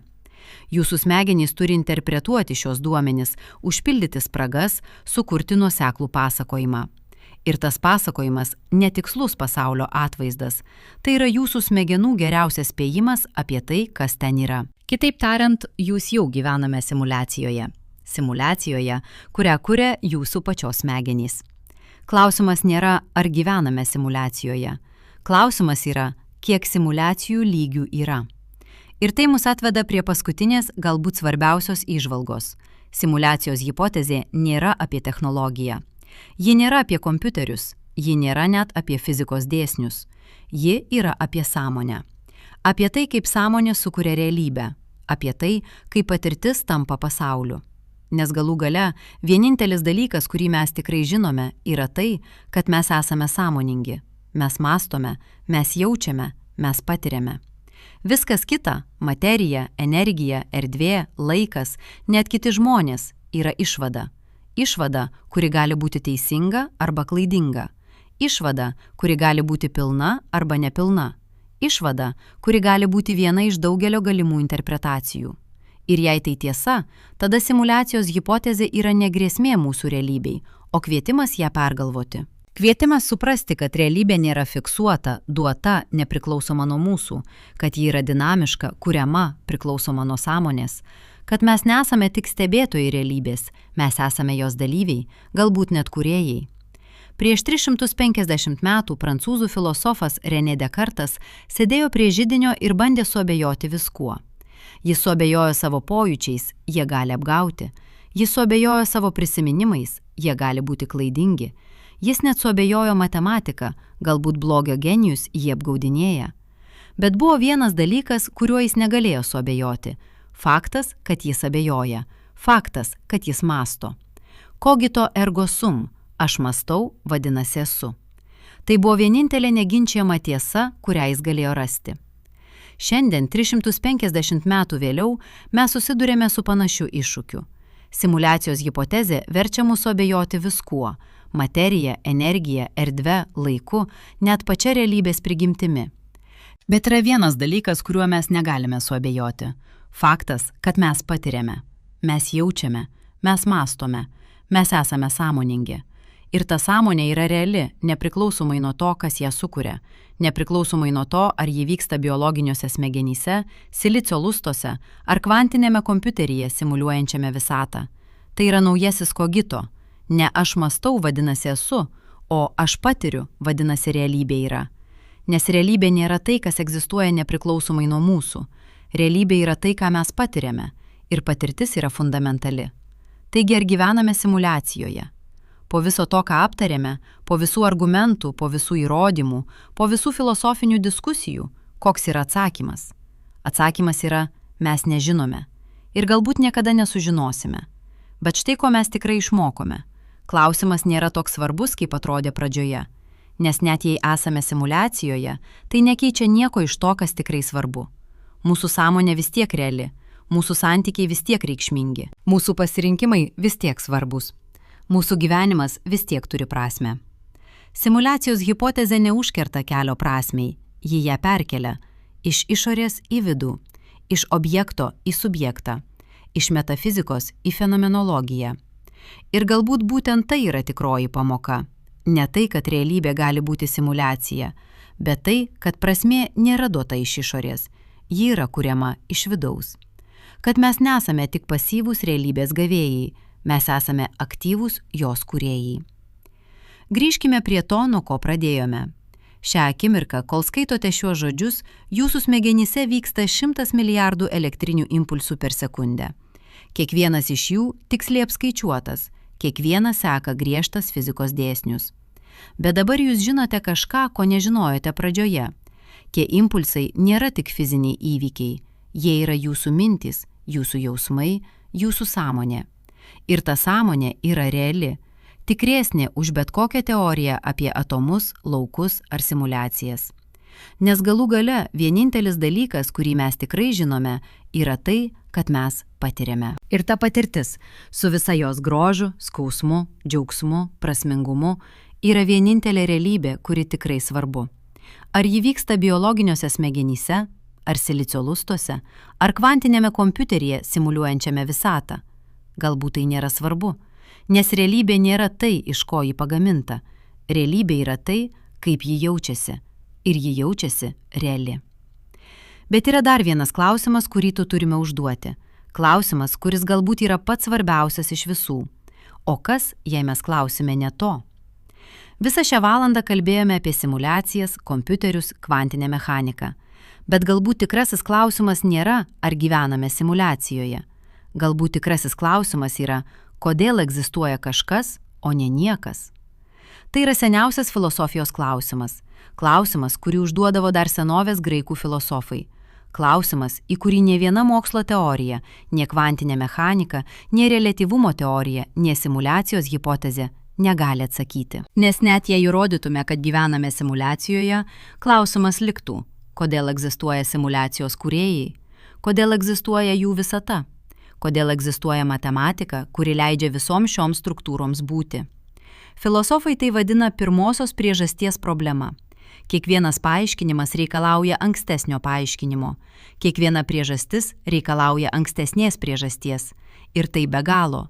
Nebent priimame, kad kažkas egzistuoja be priežasties. Kažkas, kas tiesiog yra, be jokio paaiškinimo. 2026 metais, Oksfordo universiteto filosofas Philippas Goffas paskelbė straipsnį, kuris sukėlė audrą filosofijos bendruomenėje. Jo argumentas buvo paprastas ir kartu radikalus. Galbūt egzistencija nereikalauja paaiškinimo. Galbūt klausimas, kodėl kažkas egzistuoja, yra klaidingas klausimas. Kaip klausimas, kas yra už visatos ribų arba kas buvo prieš laiką. Goffas argumentuoja, kad mes painiojame dvi skirtingas egzistencijos rūšis. Yra kontingencinė egzistencija – dalykai, kurie egzistuoja dėl to, kad kažkas kitas juos sukūrė. Stalas egzistuoja, nes dailidė jį padarė. Dailidė egzistuoja, nes jo tėvai jį pagimdė. Tėvai egzistuoja, nes evoliucija juos sukūrė. Bet yra ir būtinoji egzistencija. Dalykai, kurie egzistuoja ne dėl to, kad kažkas juos sukūrė, o dėl to, kad jų neegzistavimas būtų neįmanomas. Matematinės tiesos egzistuoja būtinai. 2 + 2 = 4 ne dėl to, kad kas nors tai nusprendė, o dėl to, kad tai negali būti kitaip. Ir štai Goffo radikali idėja. Galbūt pati egzistencija, faktas, kad kažkas yra, o ne niekas, yra būtinoji, o ne kontingencinė. Galbūt niekas negali neegzistuoti, galbūt niekas yra negalimybė, o ne įmanomybė. Jei tai tiesa, tada klausimas, kodėl kažkas egzistuoja, nebeturi prasmės. Tai būtų kaip klausimas, kodėl 2 + 2 = 4. Atsakymas yra, nes tai negali būti kitaip. Egzistencija yra būtina. Ji nereikalauja paaiškinimo, nes ji yra pats paaiškinimo pagrindas. Bet net jei priimame šią idėją, lieka kitas klausimas. Kodėl egzistuoja būtent ši realybė? Kodėl fizikos dėsniai yra tokie, kokie jie yra? Kodėl gravitacijos konstanta turi būtent tokią reikšmę? Kodėl elektromagnetinė jėga yra būtent tokio stiprumo? Fizikai žino, kad šios konstantos yra neįtikėtinai tiksliai suderintos. Jei gravitacija būtų šiek tiek stipresnė, visos žvaigždės būtų žlugusios į juodąsias skyles. Jei būtų šiek tiek silpnesnė, nė viena žvaigždė nebūtų susiformavusi. Jei elektromagnetinė jėga būtų šiek tiek kitokia, atomai nebūtų stabilūs. Jei stiprioji branduolinė jėga būtų šiek tiek kitokia, negalėtų egzistuoti sudėtingi elementai. Tai vadinamas smulkiojo derinimo problema ir ji yra viena didžiausių mįslių šiuolaikinėje fizikoje. Yra 3 galimi paaiškinimai. Pirmasis – tai sutapimas. Mes tiesiog turime neįtikėtiną sėkmę gyventi visatoje, kurios konstantos yra tinkamos gyvybei. Bet šis paaiškinimas atrodo nepatenkinamas. Tai kaip laimėti loteriją 100 kartų iš eilės ir sakyti tiesiog pasisekė. Antrasis paaiškinimas – daugybė visatų. Egzistuoja begalė visatų su skirtingomis konstantomis ir mes natūraliai atsidūrėme toje, kuri leidžia gyvybei egzistuoti. Tai vadinamas antropiniu principu. Idėja, kad mes matome būtent tokią visatą, kokią matome, nes tik tokioje visatoje galėtume egzistuoti, kad ją stebėtume. Trečiasis paaiškinimas – dizainas. Kas nors – Dievas, simuliacijos kūrėjai, pažengusi civilizacija – tyčia nustatė konstantas taip, kad gyvybė būtų įmanoma. Bet galbūt yra ir ketvirtasis paaiškinimas – paaiškinimas, kuris transformuoja visą klausimą. O kas jei fizikos dėsniai nėra fiksuoti? Kas jei jie evoliucionuoja? Kas jei visata mokosi? 2014 metais Perimetro instituto fizikas Lys Smolinas pasiūlė radikalią idėją, kurią jis vadina kosmologinė natūralia atranka. Jo teorija teigia, kad visos juodosios skylės sukuria naujas visatas, mažytės kūdikių visatas, kurios atsiskiria nuo mūsų erdvės laiko ir pradeda savo pačių evoliuciją. Ir štai kas svarbiausia, kiekviena nauja visata paveldi fizikos dėsnius iš tėvinės visatos, bet su mažais atsitiktiniais nukrypimais, mutacijomis. Jei tos mutacijos leidžia susiformuoti daugiau juodųjų skylių, ta visata sukurs daugiau palikuonių, jei ne, jie išmirs be palikuonių. Per milijardus kartų, per begalę visatų, fizikos dėsniai natūraliai evoliucionuoja link konfigūracijos, kuri maksimaliai padidina juodųjų skylių skaičių. Ir pasirodo, kad fizikos dėsniai, kurie maksimaliai padidina juodųjų skylių skaičių, taip pat leidžia egzistuoti sudėtingoms struktūroms – žvaigždėms, planetoms, gyvybei. Jei Smolinas teisus, tada smulkiojo derinimo problema išnyksta. Fizikos dėsniai nėra atsitiktiniai, jie nėra suprojektuoti, jie yra evoliucionavę. Atrinkti per kosmologinę natūralią atranką, kuri veikia ne per milijonus metų, o per milijardus visatų. Bet net ši teorija palieka vieną fundamentalų klausimą – kodėl egzistuoja sąmonė? Nesąmonė yra keisčiausias dalykas visatoje. Materiją mes suprantame, tai energija struktūruota tam tikrų būdų. Energiją mes suprantame, tai gebėjimas atlikti darbą. Net informaciją mes suprantame, tai modelis, kuris sumažina neapibrėžtumą. Bet sąmonė, subjektyvi patirtis, faktas, kad kažkas jaučiasi būti manimi, tai yra visiškai kitokio tipo reiškinys. Filosofai tai vadina sunkiąja sąmonės problema. Problema paaiškinti, kodėl fiziniai procesai sukuria subjektyvę patirtį. Galite paaiškinti, kaip smegenys apdoroja informaciją. Galite paaiškinti, kaip neuronai siunčia signalus. Galite net paaiškinti, kaip atsiranda sudėtingas elgesys. Bet negalite paaiškinti, kodėl visa tai jaučiasi kaip kažkas. Kodėl yra aš, kuris patiria visą tai. 2020 metais Niujorko universiteto filosofas Davidas Chalmersas argumentavo, kad sąmonė gali būti fundamentali visatos savybė, neišvestinė iš materijos, o egzistuojanti šalia jos. Kaip erdvė, laikas, energija, sąmonė gali būti bazinis realybės ingredientas. Jei tai tiesa, tada kiekviena sistema, kuri apdoroja informaciją tam tikrų būdų, turi tam tikrą sąmonės lygį. Ne tik smegenys, ne tik kompiuteriai, bet ir paprastesnės sistemos. Galbūt net elektronai turi mažytę, beveik nepastebimą sąmonės kibirkštį.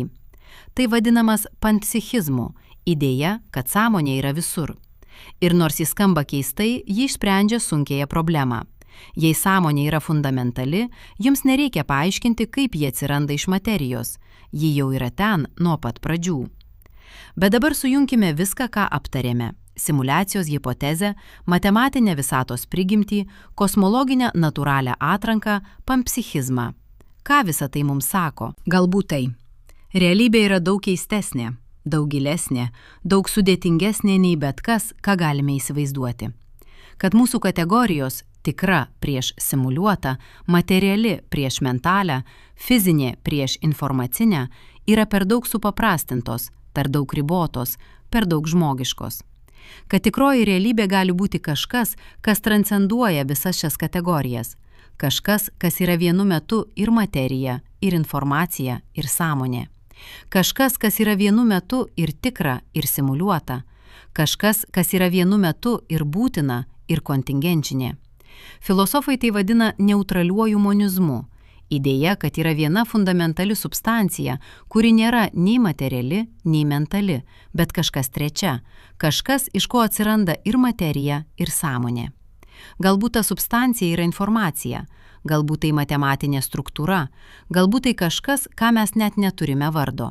Bet kas tai būtų, ji yra pagrindas viskam – ir fiziniam pasauliui, ir subjektyviai patirčiai, ir pačiai egzistencijai. Ir tai mus atveda prie paskutinės, galbūt svarbiausios įžvalgos. Mes nežinome. Ir tai yra gerai. Nes nežinojimas nėra silpnybė, tai yra galimybė. Galimybė mokytis, galimybė augti, galimybė stebėtis. Prieš 400 metų Izaokas Niutonas sėdėjo po obelų medžiu ir stebėjosi, kodėl obuolys krenta žemyn. Šiandien mes žinome atsakymą – gravitacija. Bet tas atsakymas sukėlė 100 naujų klausimų. Kas yra gravitacija? Kodėl ji veikia per atstumą? Kaip ji susieta su kvantinė mechanika? Prieš 100 metų Albertas Einšteinas sėdėjo savo kabinete ir stebėjosi, kaip gali būti, kad šviesos greitis yra vienodas visiems stebėtojams. Šiandien mes žinome atsakymą – reliatyvumo teorija. Bet tas atsakymas sukėlė 100 naujų klausimų. Kas yra laikas? Kodėl jis teka tik viena kryptimi? Kaip jis susieta su sąmonė? Šiandien mes sėdime ir stebimės, ar gyvename simuliacijoje. Rytoj, galbūt po 10 metų, galbūt po 100, mes turėsime atsakymą. Bet tas atsakymas sukels 100 naujų klausimų. Ir tai yra gražu. Nes klausimai yra tai, kas mus daro žmogiškais. Bet yra vienas dalykas, kurį mes tikrai žinome. Vienas dalykas, kuris lieka pastovus, nepriklausomai nuo to, ar gyvename simuliacijoje, ar bazinėje realybėje, ar matematinėje struktūroje, ar pampsichinėje visatoje. Mes esame sąmoningi, mes patiriame, mes jaučiame. Ir ta patirtis, su visa jos grožiu ir skausmu, džiaugsmu ir kančia, prasmingumu ir absurdu, yra vienintelė realybė, kurią mes tiesiogiai žinome. Viskas kita – atomai, laukai, simuliacijos, matematinės struktūros – yra teorijos. Išvados – modeliai, kuriuos kuriame, bandydami suprasti savo patirtį. Bet patirtis pati yra pirminė. Ji nereikalauja įrodymo, ji nereikalauja pagrindimo, ji tiesiog yra. Ir galbūt būtent tai yra tikroji pamoka iš visos šios kelionės. Ne tai, kad mes turime atsakymą į klausimą, ar gyvename simuliacijoje, bet tai, kad mes išmokome užduoti geresnius klausimus. Klausimus ne apie metafiziką, o apie prasmę. Ne apie substancijas, o apie patirtį. Ne apie tai, kas yra ten, o apie tai, kas yra čia. Prieš 2500 metų Budha sėdėjo po bodį medžiu ir stebėjosi apie kančios prigimtį. Jo atsakymas nebuvo metafizinė teorija, tai buvo praktinis patarimas. Atkreipkite dėmesį į savo patirtį. Stebėkite savo mintis, supraskite savo jausmus ir per tą supratimą rasite laisvę. Prieš 2000 metų Jėzus stovėjo ant kalno ir mokė savo mokinius. Jo žinia nebuvo apie kosmologiją ar ontologiją, ji buvo apie meilę, apie užuojautą, apie tai, kaip elgtis su kitais sąmoningais būtybėmis. Prieš 400 metų Dekartas sėdėjo prie židinio ir ieškojo neginčiamos tiesos. Jis ją rado ne išorinėme pasaulyje, o savo paties sąmonėje. Aš mąstau, vadinasi esu. Šiandien mes stovime ant naujo slenksčio, kuris gali pakeisti viską, ką manėme žinantys apie realybę. Bet pamoka lieka ta pati. Tikroji tiesa nėra ten, ji yra čia, ne objektuose, o subjekte. Ne pasaulyje, o patirtyje. Taigi grįžkime prie to, nuo ko pradėjome. Šią akimirką, kol skaitote šiuos žodžius, jūsų smegenyse vyksta 100 milijardų elektrinių impulsų per sekundę. Ar tie impulsai yra biologiniai procesai, ar skaičiavimai simuliacijoje, ar matematinės struktūros, ar panpsichinės sąmonės apraiškos? Galbūt visi šie atsakymai yra teisingi, galbūt jie yra skirtingi būdai aprašyti tą patį reiškinį iš skirtingų perspektyvų. Galbūt klausimas, kas jie iš tikrųjų yra klaidingas klausimas, nes kas jie tikrai yra, vienintelis dalykas, kurį mes tiesiogiai žinome, yra jūsų mintys, jūsų jausmai, jūsų sąmonė. Ir ta sąmonė yra reali. tikresnė už bet kokią teoriją, tikresnė už bet kokį modelį, tikresnė už bet kokį paaiškinimą. Nes galų gale realybė nėra tai, ką mes apie ją galvojame, realybė yra tai, ką mes patiriame. Ir patirtis su visa jos paslaptimi, grožiu, sudėtingumu yra vienintelė tiesa, kurią mes tikrai žinome. Ar gyvename simuliacijoje? Galbūt, galbūt ne, galbūt klausimas neturi prasmės. Bet štai ką mes tikrai žinome. Mes gyvename, mes jaučiame, mes mylime, mes kenčiame, mes svajonuojame, mes kuriame, mes ieškome prasmės. Ir ta paieška, ne atsakymas, o pati kelionė yra tai, kas mus daro žmogiškais. Simuliacija ar ne, ši akimirka yra reali, šis kvėpavimas yra realus, šis jausmas yra realus. Ir tai yra vienintelė realybė, kuri tikrai svarbu. Nes realybė nėra tai, kas egzistuoja nepriklausomai nuo mūsų. Realybė yra tai, ką mes su ją darome. Tai, kaip mes ją patiriame. Tai, kokią prasmę mes jai suteikiame. Ir galbūt, tik galbūt, būtent tai yra tikroji simuliacijos hipotezės pamoka. Ne tai, kad esame įkalinti kompiuteryje, bet tai, kad esame laisvi kurti savo pačių realybę. Kad mes nesame tik stebėtojai, mes esame kūrėjai. Ir ta kūryba, su visa jos atsakomybė, galimybėmis, grožiu, yra didžiausia dovana, kokią tik galime gauti. Nepriklausomai nuo to, kas mūsų kūrė.